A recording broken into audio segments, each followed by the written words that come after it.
And thank you, Lee, for coming on with us here tonight. We appreciate it. Oh, it's my pleasure. Thank you. Before we get started, we will disclose that David Soares is scheduled to come on and sit here on Thursday evening at 5:30, so make sure to tune in for that. But Lee is here now, and this is a repeat of a race back in 2012. So I want to start by asking you, Lee, what's the difference between then and now? Well, I'm 12 years older. I have 12 years more experience in the courtroom. Albany County, however, is still suffering from one of the highest violent crime rates in the state. That is something that's almost unchanged over the past 10, 15 years. And so another big thing that we've seen recently is David Soares has continued to have financial scandals. I know they started first in 2008, then 2022, and then this most recent one where he was giving himself a bonus, and that's why I decided to run for DA again. You're running on some of those issues, as what you're saying, is what propelled this, right? Is that at the end of the day what happened? Yeah, you guys and the Times-Union and a few other news outlets reported the fact that David was putting state tax money in his pocket that was meant for his employees. And I looked around and realized the criminal justice system in Albany County deserved better. And so I decided to try and be that better and run for the DA's spot. You've called for an audit of his office, and he was asked about that at a rally they had a couple weeks ago with some of his supporters. And we do have that soundbite of his response, of which he said no, he will not be doing an audit if he would remain in in office, that is. Here's what else he had to say on that day. Before my opponent decides on issues of transparency, he should probably start disclosing whether or not he ever repaid the monies that he had taken from the county when he was double dipping in the salaries. He should also probably disclose where his money came from when he defended an individual who was responsible for the death of 20+ people. Okay, so Lee was listening in on that. Lee, this is your opportunity to respond to that. Both of those tenets that he spoke about there. So in 2012, I was an assistant conflict defender. And actually Danny McCoy talked about this last week during the time he endorsed me. They did an investigation into my work, and it came out that actually I had worked more than the county had expected. And it turns out that the county owed me a bunch of money when it came to my part-time position with the Conflict Defender's Office. So that issue got resolved pretty quickly. Now, WAMC had asked me the same question a week ago, so I'll tell you what I told them is I never got paid to do that trial. You know, I asked the client to pay, and he just wasn't able to. So it's really not any of David's business, and the fact that David keeps trying to use the limo tragedy as some sort of political hit is disappointing. I understand he doesn't really have any real issues to run on to bolster his own record, and so he's flailing at this point and trying to, see if anything sticks. But the reality is I never got paid to do that trial, and I did it anyway. Of course, bail reform has been talked about by David more so than anybody else recently. We'll talk about this at much more length in a moment, but I do want to ask, regardless of what anyone might think about the bail laws, how would you plan to run your office the way it currently sits? In terms of bail reform? Yeah, or just within the structure of the bail reform, the way the bail reform laws are right now. Sure, so I've been very, very open and clear about this, and David's done everything in the world he can to misconstrue and lie about my position on bail reform. So let me tell you and your audience and everybody listening, I believe that people charged with violent offenses, sex offenses, domestic violence should have bail set, should be remanded. Absolutely 100%. If they're able to get out, I think that they should be on electronic monitoring under the supervision of probation. Absolutely. Bail reform had to happen. I think we all understood that there needed to be a little more equity in the system. And so those individuals who, non-violent misdemeanors, no more cash bail is required. So really good thought to try and reform the system, but those of us who work every day in the courtroom understand that fixes need to take place. And look, as the DA, I'm going to do everything in the world I can to keep the public safe with those ideas in mind. Is it working? I asked you this in the past. A few months ago, you said yes. I believe there was another debate. You said yes. But a week ago, as Dan McCoy said he wasn't against it, you did say no, but with the same explanation. So I just want to hear it from you now. Is bail reform working? You know, the reality is it's a really complicated answer. No, it's not working because, you know, there need to be fixes. Are there situations in which, unfortunately, violent people get out and walk the streets? Well, you know what? In David Soares' Albany County right now, they're not doing enough to make the most of bail reform. So one of the things that I'm going to do to make sure that it actually does work to protect the public and to make sure everybody's safe is push the boundaries of the law to make sure that, again, we are locking up people accused of violent felonies, locking up people who are accused of sex offenses, domestic violence, because we have to make sure that we keep the public safe. So continuing with that conversation about bail, I also want to ask, because this has been obviously talked about at the legislature and the Capitol and beyond for a long time now, since basically the laws were enacted. Yeah. And it goes as high as the governor, who has rolled back some of these laws. And actually, coincidentally, I've asked her because, as we've talked about before, the data there's no data that can correlate, right, that to a rise in crime or upper, higher, lower to bail reform. So I asked the governor about that, and she said she heard enough from headlines, law enforcement agencies, that there needed to be a change. So I guess I ask you that same question: is these voices that you hear, the sheriff, police chiefs that say these bail laws aren't working, do away with them. How do you approach those conversations with them, and should you listen? Should they have more weight in this conversation when those voices are the ones that are knocking down the door? So let's go back 5 years when they were actually trying to figure out how to reform the bail laws, which were draconian in a lot of ways. I think the problem is that they never sat down with us practitioners and said, what is the most effective way to put these things into practice? There are some ideas, there are some reformers, and they kind of wrote those rules into law. And so when we got into the courtroom, you know, prosecutors, defense attorneys, judges, cops, all of us who actually do the work, we very quickly realized how many problems actually existed inside the law. And here's just a very basic example. Burglary in the second degree during bail reform.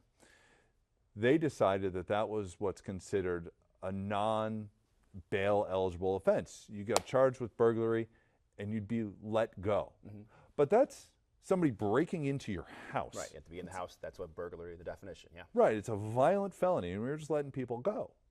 And so I think once it got put into practice, everyone realized, oh, okay, that went too far.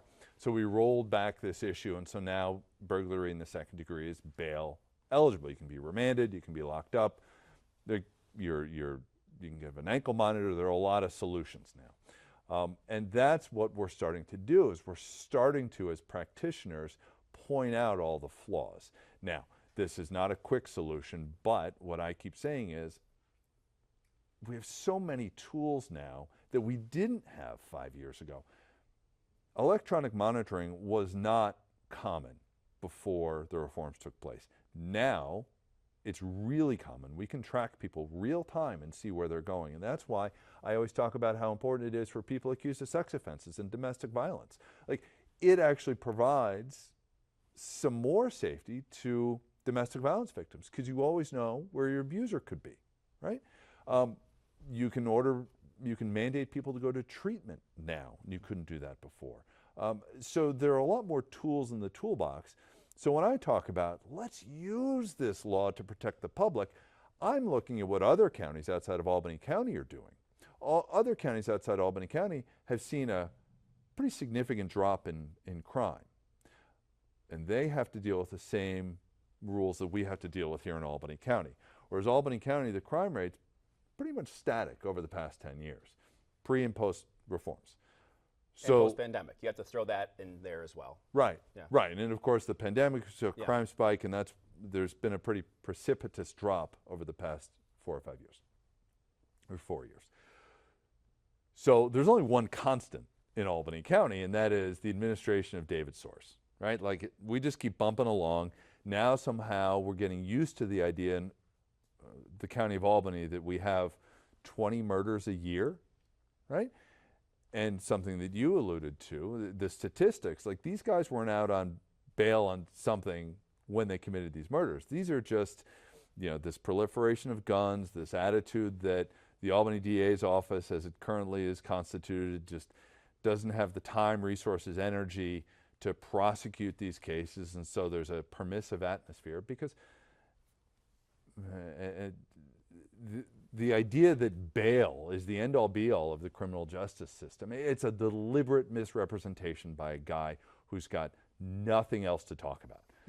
You've both brought up the intention of bail reform, and he has admitted, he says, yes, the intention was there, and he understands that, and then execution is a different story. I think you said the same thing about raise the age, actually, to me. Yeah. From what do you understand the intention of the bail laws to be? To build more equity into the system. And let's just, again, take an example.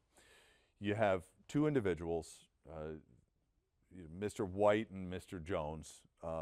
They each get into a bar fight, charged with assault in the second degree, which again is a bail-eligible offense. Mr. White gets arrested. He goes to court. The judge sets bail. His mom comes in, posts the bail, and he goes home. And he goes home to his job, and he goes home to his girlfriend, he goes home to his dog, and he waits until his court appearance. Mr. Jones, well, his family doesn't have the money to bail him out. And so he just has to sit in jail for days, weeks, months while his case plays out. He loses his job, his apartment, his girlfriend, his dog. How is that equal if they're both charged with the same thing? What we're trying to do, what the intention was, to build more equity into the system. Now, we've all seen it in practice.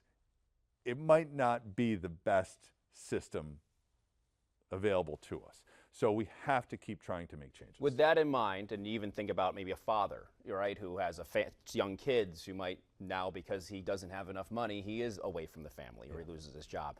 Do you see an effect down the road, 10, 15, 20 years of bail reform? Could there be a drop, if we go into the 2035, could we be seeing, hey, we're talking about statistics, do you think bail reform could be tied to that down the road?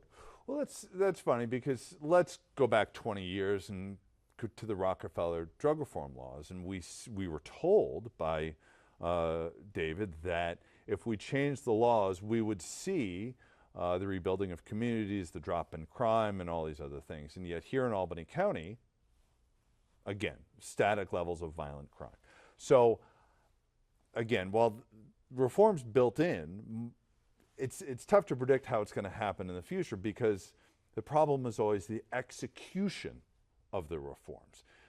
We haven't actually seen the touted reforms that David wanted rebuild the communities, and that's of course because there was no leadership or actual direction that he put in place over the past 20 years to help change those communities. Those were, just like this bail reform thing, cynical talking points that he would tell people he was doing and tell people he was working on, but the results just aren't there. You ran in 2012, as we mentioned earlier, yeah. And he at that point was touting some drops in crime. I think you disagreed with him on that. Yeah.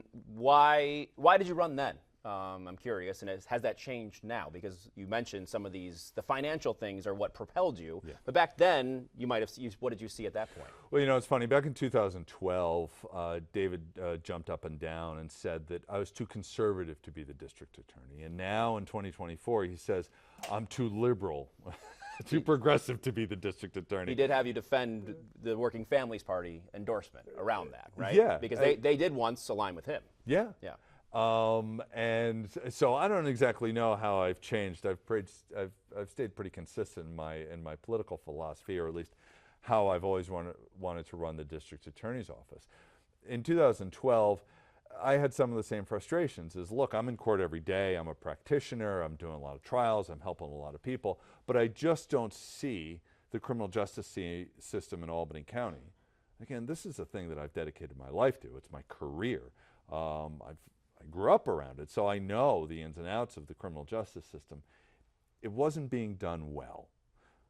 Now, 12 years later, the lack of leadership, the terrible administration that he's got going on, we're starting to see, if you want to talk about effects down the road, we're starting to see a lot of these things actually take hold because he's lost a lot of his senior leadership the men and women who are experienced trial prosecutors have all left his office in the past 18 to 24 months. I mean, the brain drain that's going on there is pretty significant. So now he's got the last remaining good trial lawyers, doing back-to-back murder trials, working 80, 90 hours a week. Always cases are slipping through the cracks because they just don't have the manpower, the resources, the leadership, the direction to actually make a dent in these things. Back in, I know I keep on harping back, but I find interesting, similarities, differences from the first time this happened. You questioned a different kind of financial allocation of his, and that was the community organizations. Has that changed since 2012, when there was a bigger amount going to some compared to others, and there were some concerns raised by you then? Has that changed in the last 12 years? It's changed because it's gotten worse. One of the things that we've been made aware of, and the Times Union was writing about this, is the Oasis grant money scandal from 2 years ago. You see David allocating money to kind of preferred organizations, to his own little special interests. But what's more troubling, and I think is one of the reasons that a bunch of people have left his office, is he was taking a lot of bonus money and allocating it to his cronies in the office, non-attorneys. His spokesperson, his chief of staff, his chief investigator were getting bonuses, yearly bonuses, of upwards of $30,000 per year. And that's in addition to their base salary. So $30,000 a year for 3 or 4 people over the course of a couple of years. We're talking hundreds of thousands of dollars in bonuses to non-attorneys. And the men and women, like the line prosecutors, working all those hours, doing all those trials, they're not getting any of this. They're not getting those resources. So what has come out recently about his ability to financially manage his office and all the money he owes, by state law, all the money he owes to Oasis addiction recovery centers, to police agencies who are entitled to a portion of those forfeiture funds, and it's not going out. There are pretty significant problems going on in that office. Why do you think you'd be able to handle all of that in your role if you were to win this election? So I've got a couple of things in my hip pocket. One, I've run my own small business for the past 10 years. Obviously I run my own law firm here in Albany. I have employees, I pay bills, I pay employees, I worry about all those things. So and everybody out there who owns their own small business understands how difficult it can be when you're sitting in your office on a Friday night doing your books as everybody else out there in the world is relaxing. But that's running a small business. In addition to all of that, let's look at what I call my hobby, and that is I've either been on active duty or I've been in the Marine Corps Reserve for the past 25 years. So my kids don't think I have a very exciting Marine Corps career because I'm an attorney in the Marine Corps, but I run Marine Corps units, and it's administration, it's budgets, it's human resource issues, it's coordination, it's doing a lot of meetings and video teleconferences and emails. I mean, it's basically running a large organization. And in a couple months, I'm going to be promoted to colonel. I'm lieutenant colonel now. And so the administrative skills I have in running those units are translatable to any civilian occupation. And all the vets out there in your audience understand, being part of a unit, being part of the bureaucracy that is the federal government, even if it is the Marine Corps, can pretty easily translate to a civilian existence. We spoke earlier about Schoharie and some of the, who you've represented over your years and your role. So why should law enforcement, why, as the prosecutor, why should you be trusted in that aspect?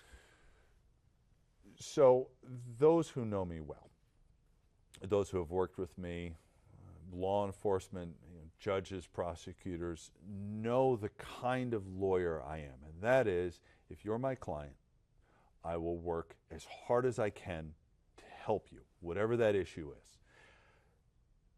The law enforcement that know me, that work with me, understand how much respect I have for them and their jobs.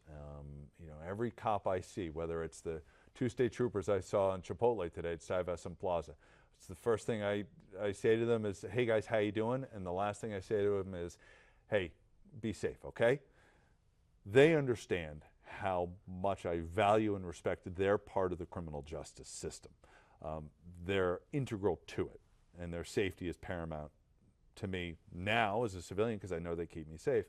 But as the district attorney, as the chief law enforcement officer, I am now the attorney for the people of Albany County. And everybody will understand how important it is to me to do the job well, because my number one priority is balancing, safety, public safety, justice, what that word is, with accountability and integrity, and that brew that comes together. I understand that my number one partner is going to be law enforcement, and they need to know how important it is for me to do the job well. Now, in terms of Schoharie, go talk to those troopers. Go talk to them. Go talk to the cops they dealt with. Go watch the footage from the trial. You will not see a cross word, an angry word, a disrespectful comment towards law enforcement or everybody else involved in that case, or frankly, any of the other cases I've done over the years. I mean, I've taken 75 cases to trial, to verdict in around upstate New York. I've prepared for another 100.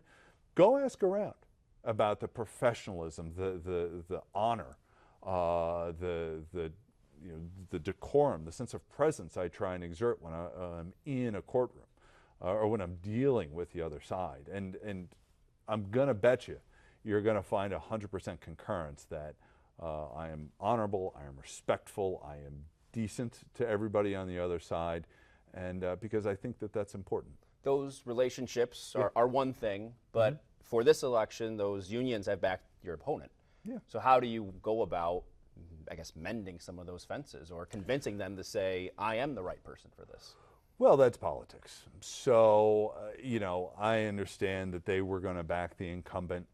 I understood that from early on. And, when I spoke to their leadership early on about it and they told me what they were going to do, I understood.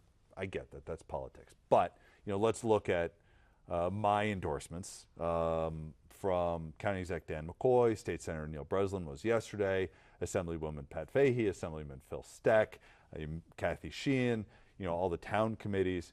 So I have a lot of respect for the men and women who have backed me because, these are the men and women who have led our communities, who have been part of our communities, and they understand what the job takes. Say you don't win the primary. Yeah. You're going to run as an independent? No. Look, I'm a Democrat through and through. When I registered to vote on my 18th birthday, I registered as a Democrat, and I've stayed that way ever since. So it's important for me to support the Democratic Party, and ultimately, if David's the nominee, if he wins, I'll probably write him a check because I know he needs the money. Lee, thank you very much for your time. Of course, my pleasure.